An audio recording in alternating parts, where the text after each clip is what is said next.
Ma'asyiral muslimin rahimani wa rahimakumullah. Kita melanjutkan pembahasan Sirah Nabawiyah, materi kajian kita pada malam hari ini. Melanjutkan pembahasan yang kemarin. Sebelumnya kita telah menceritakan telah menjelaskan tentang kesiapan yang Allah berikan kepada Rasulullah SAW agar beliau matang menjadi seorang nabi. Kemarin sudah kita kisahkan, di antaranya bahwasanya beliau itu Allah jadikan pengembala domba, pengembala kambing, supaya melatih kesabaran, melatih tanggung jawab, bersabar untuk mengatur hewan peliharaan itu dan seterusnya. Kemudian juga beliau pernah mengikuti harfu fujar, peperangan fujar, peperangan di bulan haram. Itu pun melatih beliau agar beliau paham dan mengerti tentang trik-trik dalam berperang, cara-cara berperang, rencana-rencana dalam mengatur sebuah peperangan. Dan itu pun sangat penting, karena nanti setelah beliau diutus menjadi nabi dan rasul, Allah akan datangkan, Allah akan turunkan perintah untuk berperang. Dan itu dengan keahlian Rasulullah, kecerdasan Rasulullah, maka peperangan Rasulullah membuahkan hasil kemenangan.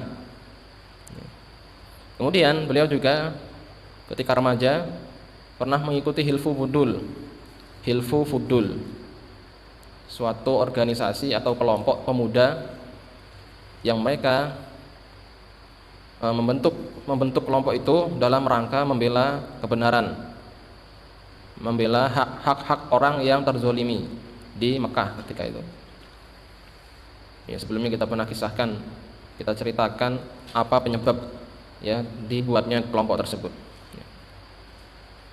Kemudian beliau pun di Mekah telah memiliki atau disematkan gelar kepada beliau, yaitu Al-Amin. Beliau memiliki gelar Al-Amin, dan kita pun sudah ceritakan bagaimana kisahnya beliau mendapatkan gelar tersebut. Mungkin kita ulang sedikit tentang bagaimana kisah atau cerita gelar Al-Amin yang didapat oleh beliau ini. Ketika itu di umur beliau yang sekitar 21 tahun, di Mekah ada seseorang dari luar Mekah yang berniat untuk umroh ke Mekah. Dan di Mekah dia banyak perdagangan, termasuk Rasulullah pun, beliau pun berdagang. Orang tersebut membeli barang-barang dari Rasulullah, membeli barang-barang yang banyak, borong barang dagangannya Rasulullah. Dan dia mengatakan, wahai Muhammad, saya beli barang-barang ini, saya titipkan kepada engkau, karena saya akan menunaikan ibadah umroh saya. Setelah umroh saya balik ke sini untuk mengambil barangnya kembali. Jadi jaga barang ini, jangan kemana-mana, jaga barang ini sampai saya kembali. Kemudian orang tersebut pun umroh, lakukan ibadah umroh. Umroh berapa hari, sekitar beberapa hari. Kemudian setelah umroh selesai, dia pun lupa, orang tersebut ini. Dia balik ke kampungnya. 3 hari perjalanan dari Mekah ke kampungnya. Sampai ke kampungnya, 3 hari kemudian di kampungnya dia baru ingat, wah, aku lupa, ternyata waktu itu kemarin itu waktu umroh aku membeli barang banyak, barang-barang itu aku titipkan kepada seorang pemuda di Mekah. Ini sudah berlalu 6 hari. Dia langsung segera beres-beres, langsung persiapan, langsung berangkat ke Mekah. Barangkali barangnya sudah hilang. Biasanya kalau sudah lama begitu, maka barang titipan itu akan hilang. Apalagi dititipkan oleh orang yang tidak amanah, sudah hilang. Kemudian dia perjalanan dari kampungnya ke Mekah 3 hari lagi. Jadi 3 hari dia pulang ke kampungnya, 3 hari baru ingat, 3 hari lagi baru sampai ke Mekah, sudah 9 hari. Ya. Tapi ternyata didapati di situ ternyata Rasulullah, ya, Muhammad SAW masih tetap di tempatnya, ya, tidak bergerak, tidak berpindah kemana-mana. Maka orang tersebut mengatakan, wahai Muhammad, apakah engkau tetap di sini menjaga barang-barangku, ya, sampai hari ini? Ya, tentu saja. Bukankah engkau yang memerintahkan aku untuk menjaganya? Ya, jadi aku jaga barang-barangmu. Maka ketika itu si orang tersebut mengiklankan atau mengatakan dengan keras kepada masyarakat. Maka ketika itu Muhammad Al-Amin, Muhammad adalah seorang yang terpercaya. Ya. Dan sampai saat itu terkenalah bahwasanya Muhammad Rasulullah SAW adalah orang yang Al-Amin, terpercaya, dan semua orang Makkah paham dan tahu tentang hal itu. Ya. Ya. Itu beliau, sebelum beliau diutus menjadi nabi, beliau sudah menjadi orang yang paling dipercaya oleh kaumnya. Ya, Allah siapkan beliau, ya, menjadi orang yang paling terpercaya supaya tidak ada lagi bantahan, ya, bagi kaumnya, ya. Tidak ada lagi alasan bagi kaumnya untuk menolak dakwah beliau. Ya, sudah Allah siapkan yang bawa orang paling terpercaya. Ya. Kalau masih tidak beriman, masih menolak, ya, berarti harus siapa lagi yang harus diutus? Karena memang kebenaran itu selalu dimusuhi dengan berbagai macam alasan. Kemudian Rasulullah pun mulai banyak, ya, orang-orang yang menitipkan barangnya kepada Rasulullah, kerjasama dalam berdagang, transaksi dagang dan seterusnya. Karena beliau orangnya ketika berdagang itu sangat jujur, sangat baik, ramah, amanah. Jadi orang-orang banyak yang percaya terhadap beliau. Ya, kerjasama dalam berdagang, menitipkan barang kepada Muhammad, aman, insya Allah pasti aman. Ya, karena beliau, ya, sangat amanah. Termasuk juga yang menitipkan atau yang kerjasama dalam berdagang, ya, dengan beliau ialah Khadijah, ya, Khadijah binti Khuwailid, ya, istri beliau nanti. Ya, beliau juga, Khadijah juga ini adalah seorang saudagar kaya di Mekah, ya, orang Mekah yang termasuk paling kaya, seorang, ya, saudagar kaya. Sampai dikatakan, ya, bahwasanya harta Khadijah ini kalau dikumpulkan semua harta penduduk Mekah, ya, dibandingkan dengan harta Khadijah, maka harta Khadijah itu setengah dari semua harta orang-orang penduduk Mekah. Ya, karena orang yang termasuk orang paling kaya. Ya. Dan Khadijah ini memang banyak yang tertarik dengannya, ya. Banyak yang ingin meminang beliau, melamar beliau, tapi Khadijah selalu menolak, ya. Nah, Khadijah ini radhiyallahu anha, beliau akhirnya mengetahui tentang kabar tentang Muhammad Al-Amin, tentang Rasulullah, bahwasanya Rasulullah itu, ya, Al-Amin, Al-Amanah, ya. Beliau juga penasaran dengan akhlak Rasulullah, benar enggak Rasulullah ini, Muhammad ini amanah, sopan santun, ya, terpercaya dan seterusnya. Ya, akhirnya Khadijah menyuruh budaknya, salah satu budaknya, yaitu Maisarah namanya. Ya, ini laki-laki Maisarah nih. Jangan salah sangka, Maisarah dikiranya perempuan, padahal sebenarnya laki-laki. Diperintahkan Maisarah ini untuk kerjasama sama Rasulullah, kerjasama dengan Rasulullah dalam berdagang. Ya. Karena Rasulullah sudah memperluas jangkauan perdagangan beliau, jadi beliau nggak hanya berdagang di Mekah saja, tapi beliau sudah mulai berdagang antar negeri ketika itu, ya, berdagang ke Syam dengan kafilah dagang, ya, berdagang ke Syam. Nah, dan termasuk Khadijah juga berdagang ke Syam, tapi Khadijah menyuruh, ya, asistennya atau anak buahnya atau budak-budaknya yang membawa barang dagangan itu. Nah, Maisarah ini diminta untuk kerjasama dengan Muhammad, ya. Khadijah memberikan modal, ya, kepada Rasulullah, ya, untuk berdagang ke Syam. Ya. Jadi Rasulullah ini, beliau itu sangat cerdas dalam mencari keuntungan dagang. Ya.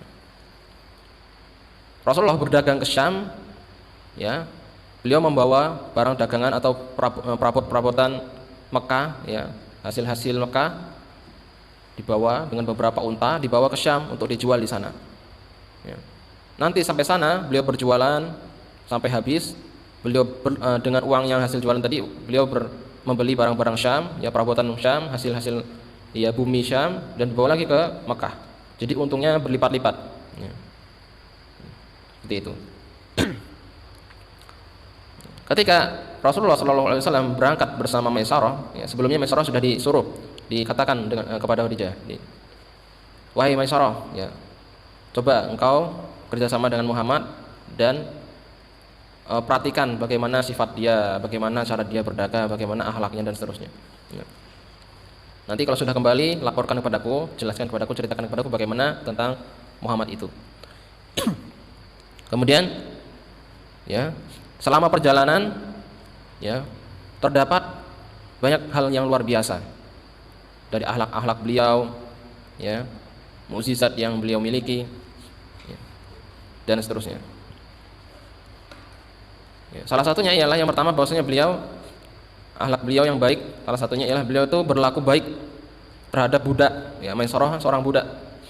Ya, biasanya seorang yang merdeka itu selalu berbuat kasar atau berperilaku kasar terhadap para budak ini.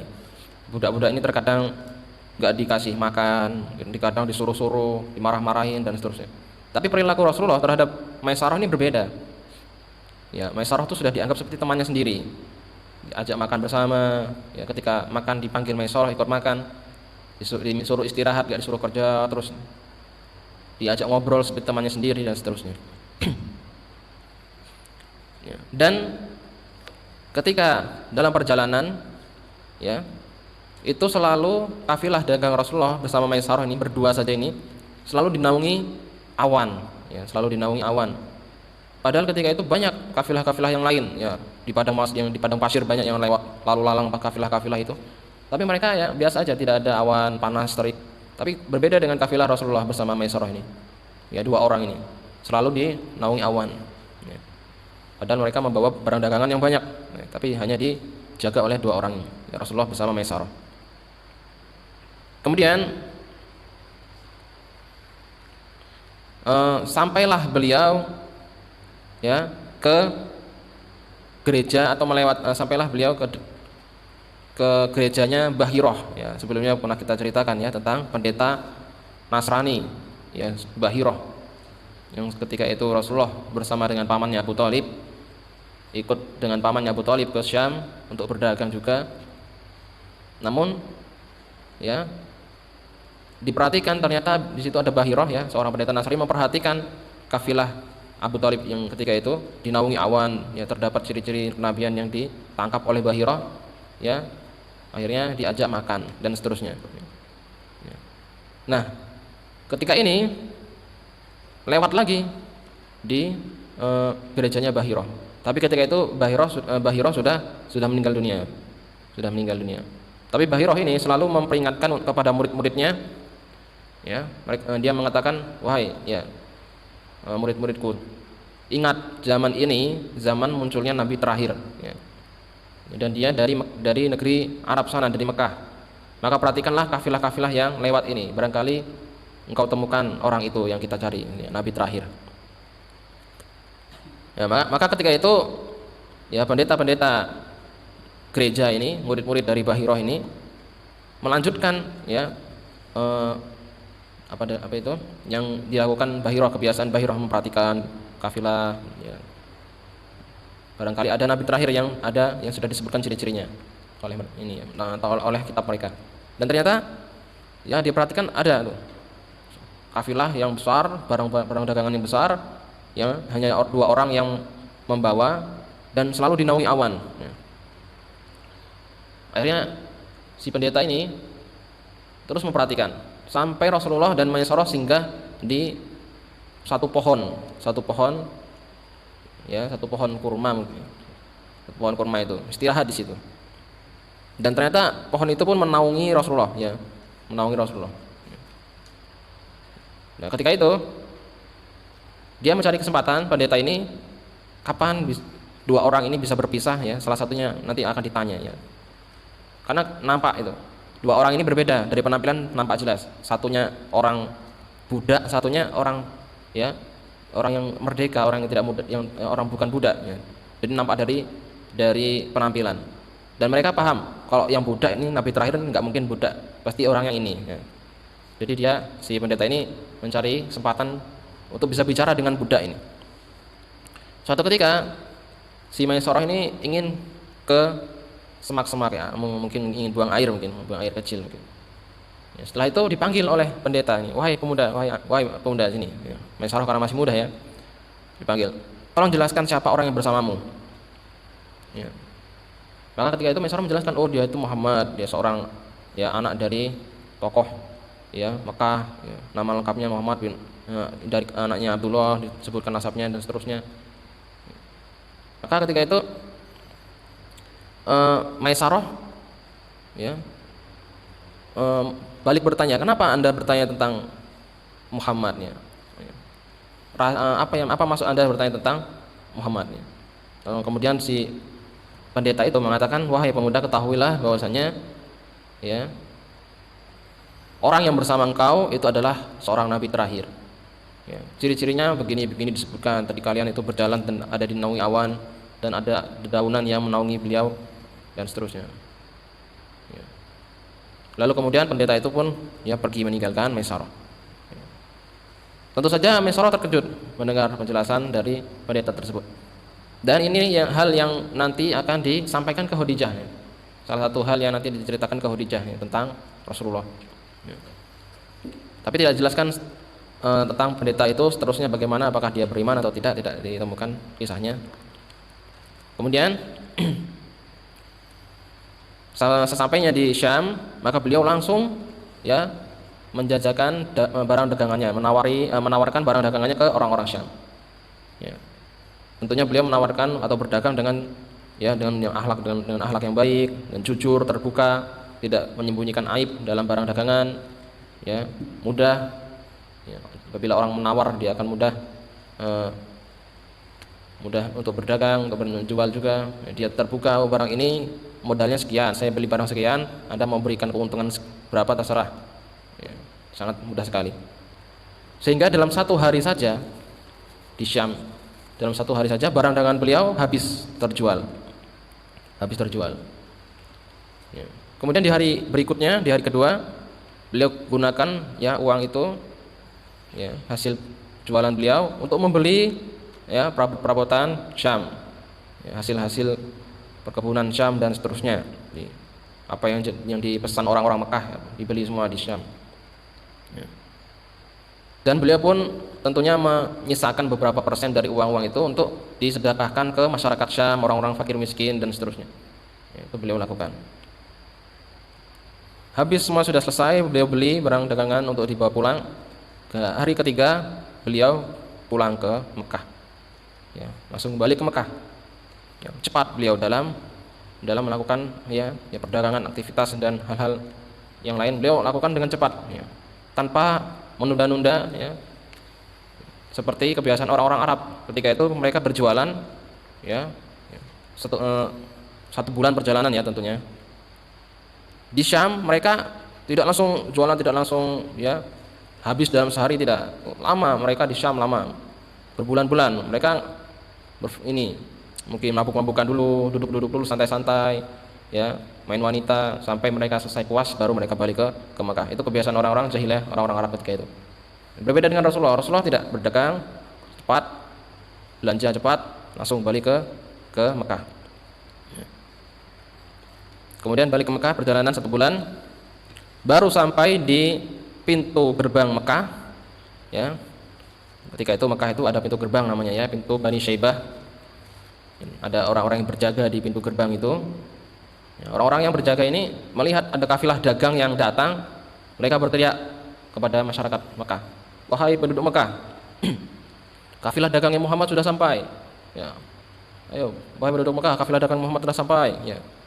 Maka ketika itu penduduk Mekah langsung beramai-ramai mengurumuni Rasulullah, langsung banyak yang membeli ya. Ketika itu baru sampai pintu gerbangnya sudah banyak yang borong, sudah banyak yang beli. Seketika itu juga habis ya, barang dagangannya habis. Ya, tentunya keuntungannya ya luar biasa beliau. Ya. Di hari itu juga barang dagangannya habis dibeli orang-orang Mekah. Kemudian di sore hari beliau masih sempatkan untuk datang ke Khadijah ya, untuk memberikan ya bagi hasil dari kerjasama mereka. Ya. Ini modalnya, ini hasilnya, untungnya sekian sekian sekian, ini dikasih. Ya. Dengan orang-orang yang lain yang kerjasama dengan beliau tunaikan semua, beliau langsung setor ke ya orang-orang yang kerjasama dengan beliau dalam hari itu juga. Jadi beliau nggak pakai nunggu. Ya. Dan itu ya langkah yang atau perbuatan yang baik tentunya. Jadi nggak usah menunggu-nunggu untuk mengembalikan hak orang lain. Ya. Karena takutnya kalau tidak segera tersampaikan atau tidak segera diberikan hak orang lain, takutnya nanti bisa lupa, hilang dan seterusnya. Jadi langsung diberikan hak orang tersebut, dan juga supaya lebih tenang ya, tidak ada tanggungan. Ya. Maka ketika itu Khadijah bertanya kepada Maisarah, wahai Maisarah, bagaimana ya tentang Muhammad ini? Ya, ceritakan kepadaku. Wah, diceritakan beliau itu Muhammad itu sangat baik, sopan santun, sangat lembut dalam berbicara, jujur, ya amanah dan seterusnya. Ya. Kemudian beliau Khadijah mengatakan kepada Maisarah, aku ingin berbicara kepada Muhammad, tapi aku ingin ada seorang yang menjadikan ya, yang jadi lidah penyambung antara aku dan Muhammad ya, biar orang itu yang menyampaikan kepada Muhammad ya. Ya. Aku malu, Khadijah malu untuk berterus terang kepada Rasulullah, biar orang lain saja. Ya. Kemudian Khadijah mendatangi seorang temannya ya, yaitu Nafisah ya. Khadijah mendatangi temannya itu Nafisah binti Muniyah ya. Beliau curhat dengan Nafisah ini ya. Wahai Nafisah, kau tahu tidak tentang Muhammad ya, tentang perihal Muhammad ya. Kau tidak tahu, kenapa? Oh, beliau itu orangnya baik, sopan santun dan seterusnya disebutkan. Aku tuh ingin dia ya melamarku, aku ingin menikah dengan dia gitu ya. Bisa tidak engkau sampaikan ke Muhammad ya, begitu. Oh begitu, kata Nafis, baiklah, aku akan urus itu, aku akan coba bicara terhadap Muhammad ya. Kemudian Nafisah bertemu dengan Muhammad ya, sallallahu alaihi wasallam. Wahai Muhammad ya, kenapa kau tidak menikah ya. Tapi kata Rasulullah apa? Oh, aku belum cukup bekal ya. Ini Rasulullah mengatakan min qillati datiyat ya, dalam bahasa Arab itu masih sedikit datiyat, masih belum ada bekal ya. Ya, dalam artian beliau itu ya memang belum tinggal sendiri, masih tinggal dengan Abu Thalib, beliau juga masih baru berdagang, ya belum terlalu mapan lah ya, begitu. Kemudian Nafisah mengatakan, wahai Muhammad, kau tahu Khadijah ya, mau tidak engkau menikah dengan Khadijah gitu. Maka Rasulullah mengatakan ya, Khadijah ya, siapa saya jika dibandingkan dengan Khadijah ya, dia seorang wanita yang memiliki keutamaan yang banyak ya. Seorang yang saudagar kaya, berdagang yang pengusaha yang sukses lah ibaratnya, yang memiliki kecantikan dan seterusnya ya. Enggak usah khawatir, kata Nafisah, biar saya yang ngomong dengan Khadijah ya. Ya. Saya yakin dia pasti mau menikah dengan kamu ya. Kemudian dia kembali ke si Nafisah ini, kembali ke Khadijah dan mengatakan, wahai Khadijah, sudah beres ya, sudah beres. Apa yang beres? Iya, Muhammad sudah mau ya. Muhammad sudah mau ya. Ini Nafisah ini seakan-akan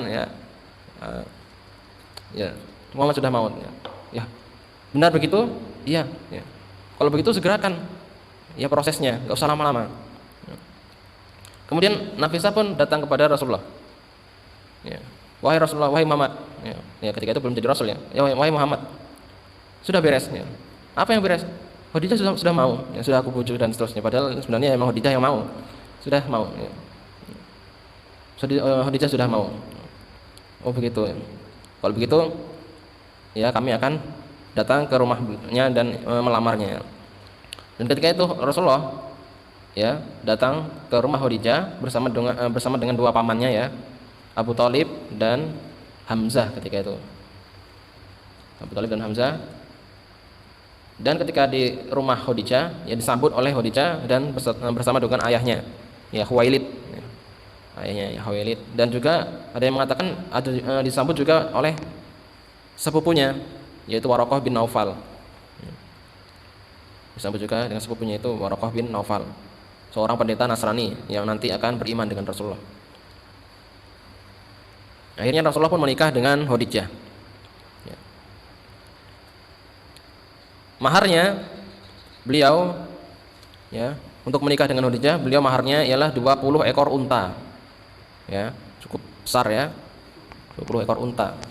Satu ekor unta saja berapa? Mungkin puluhan juta ya. Ya. Ini 20 ekor unta. Ini menunjukkan bahwasanya beliau memang orang yang mampu ketika itu ya.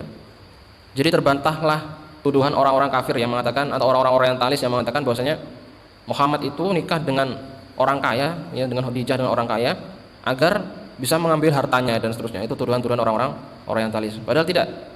Ya, Rasulullah sebelum menikah sudah kaya beliau. Ya. Berdagang sukses ya. Maharnya aja 20 ekor unta. Ya. Dan ya, ketika itu beliau berumur 25 tahun ketika beliau menikah dengan Khadijah. Ya, 25 tahun.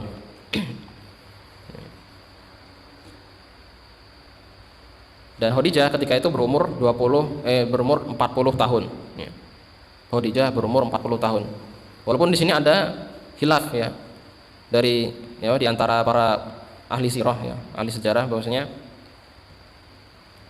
Khadijah ada yang mengatakan beliau berumur 28 tahun. 28. Khadijah kan dia seorang yang janda. Ya, sebelumnya pernah menikah. Ya. Dan ketika menikah dengan Rasulullah ada yang mengatakan umurnya 28 tahun. Ada yang mengatakan 40 tahun, dan ini yang masyhur, ini yang terkenal. 40 tahun. Pendapat para ulama yang mengatakan oh tidak, bukan 40 tahun tapi 28 tahun. Ya.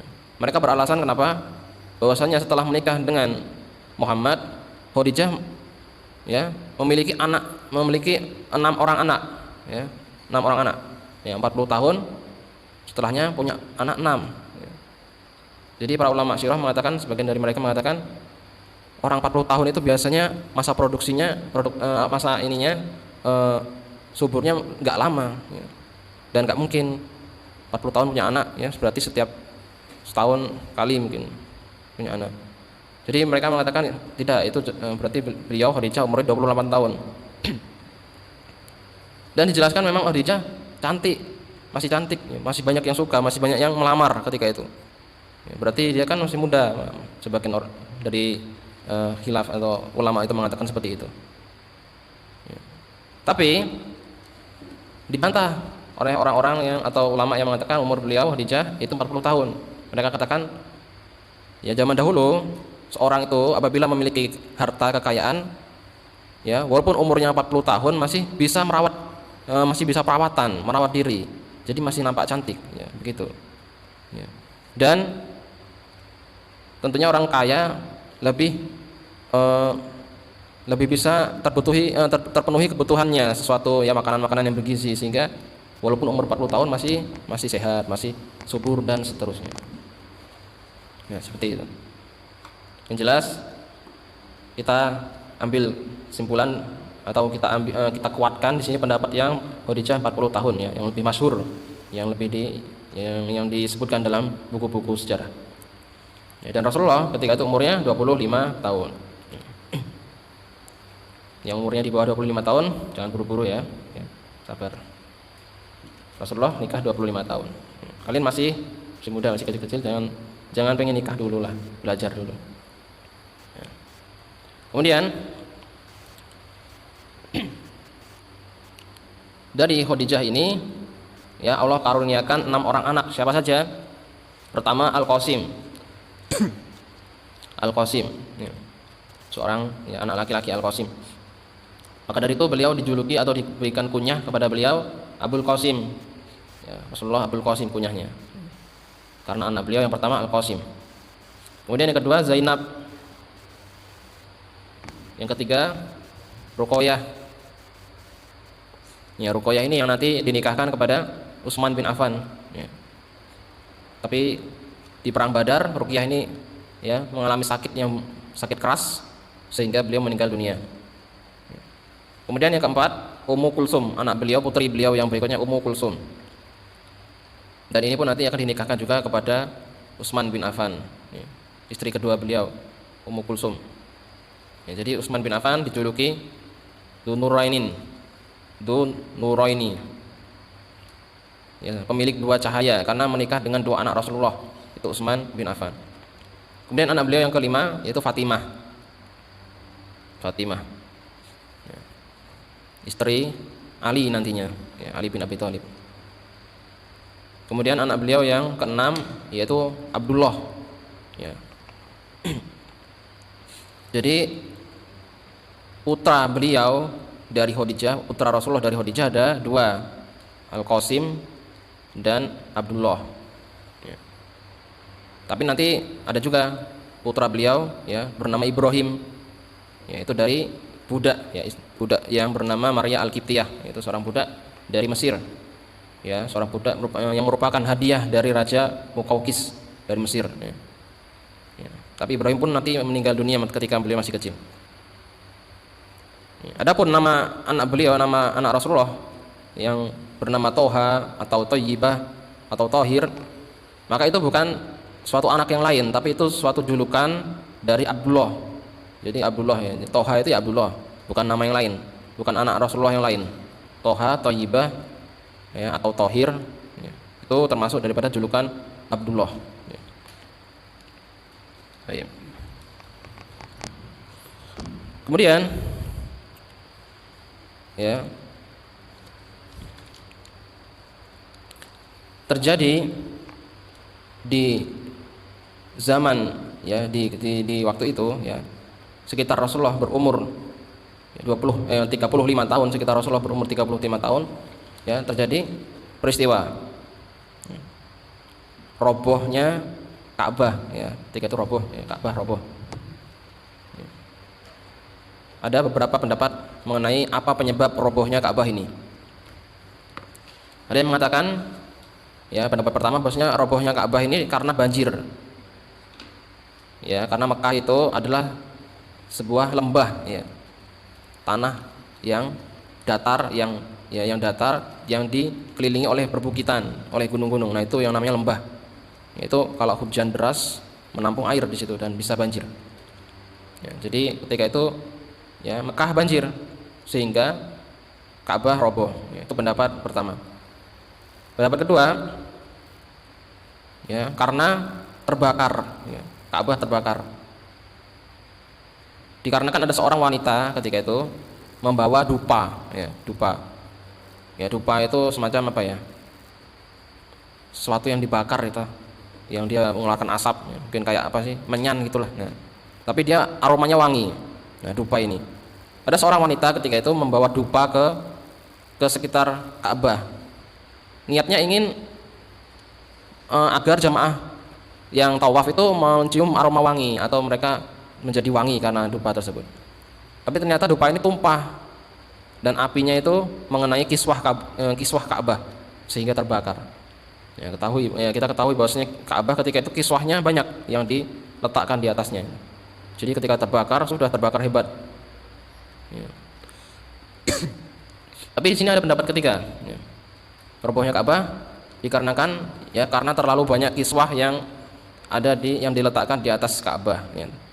Setiap ada tokoh atau, ya, raja yang berkunjung ke Ka'bah, umroh dan seterusnya, kebiasaan orang Arab ketika itu memberikan hadiah ke Ka'bah, memberikan kiswah ke Ka'bah, sehingga ditumpuk-tumpuk sampai banyak di atas Ka'bah, sehingga menyebabkan Ka'bah nggak kuat, ya, menahan beratnya kiswah itu dan akhirnya roboh. Ya, wallahu alam apa yang menjadi penyebab robohnya Ka'bah ini, yang jelas diantara tiga pendapat tersebut. Ya. Kisah tentang pembangunannya, ya pembangunannya mungkin kita akan kisahkan pada pertemuan berikutnya. Insyaallah taala. Kita cukupkan kajian pada malam hari ini. Apabila ada yang ingin bertanya, tafadhol. Silahkan.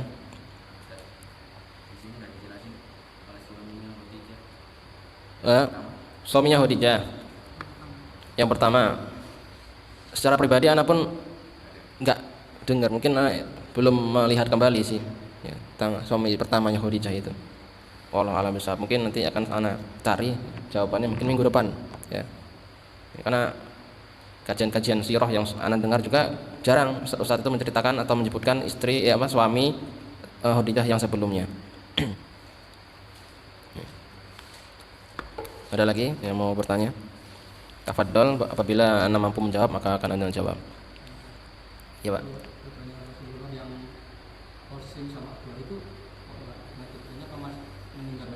Putra-putra beliau ini meninggal ketika masih kecil, masih muda. Ya, dua-duanya.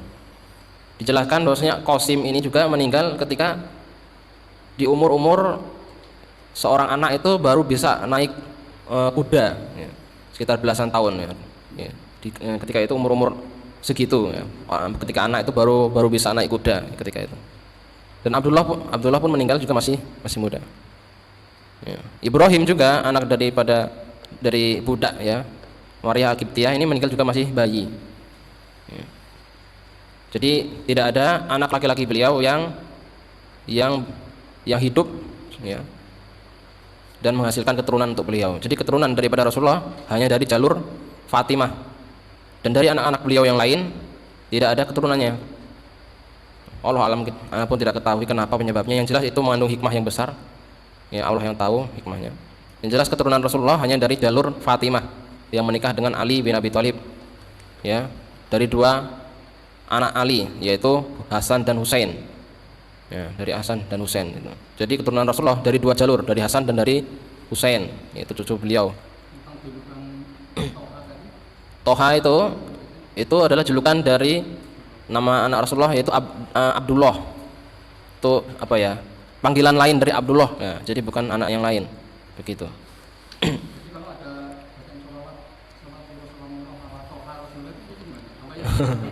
Allah alam itu Pak. Toha.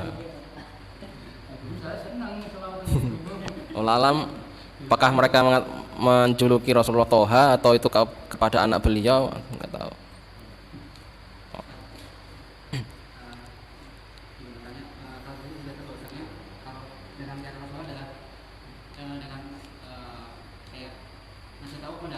Iya. Modalnya. Nah, ya, diterapkan di kita kalau ingin berdagang seperti itu, gimana Ustaz? Maksudnya dengan cara tersebut apakah dari penjual juga mungkin bisa dibilang apakah mereka ini ya komplain dengan kita gitu ya? Maksudnya mereka juga apakah mereka gimana akan ya, simpati terus akhirnya memberikan keuntungan atau gimana? Ya, kalau memang kita jujur, ya kita katakan modalnya ini saya beli ini sekian. Ya, Anda mau kasih keuntungan saya berapa? Ya. Mungkin orang itu akan nawar pertamanya. Gimana kalau misalkan barang itu kita beli harganya 1.000 misalkan. Kita beritahu ini harganya 1.000. Saya jual, Anda terserah mau kasih untung saya berapa gitu. Gimana kalau tak beli 1.500, ya, kita bisa ngomong gimana kalau naik lagi, ya, coba dinaikin lagi, saling begitu, saling tawar menawar, nggak apa-apa, ya. Justru kalau kita terbuka, orang tuh yang beli akan senang dengan kita kan, ya baiklah gitu.